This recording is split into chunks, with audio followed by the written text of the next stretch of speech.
Deep in a land far away, nestled between sleepy hills and a sparkling river, lay Yarnwood Forest.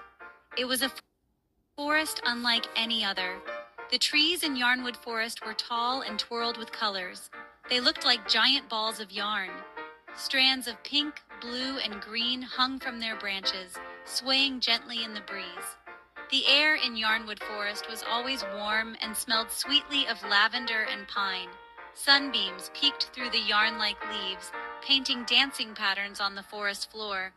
Yarnwood Forest was a magical place, and it held a secret. It was home to the knitting fairies.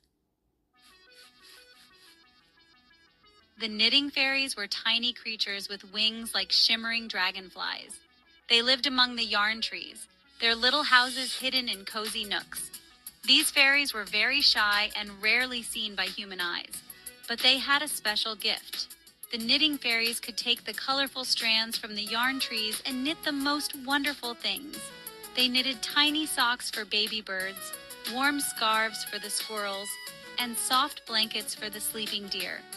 The fairies left these gifts secretly, wanting nothing more than to bring comfort and joy to the forest creatures. One of these fairies was named Lumi. Lumi was a kind fairy with a heart full of warmth. She loved to knit, but her tiny fingers were a little clumsy. Her stitches were often too loose, or her needles would click together, making a jumbled mess. Lumi wished she could knit as beautifully as the other fairies. She wanted to bring comfort to others, but her creations always seemed to end up lopsided or full of holes.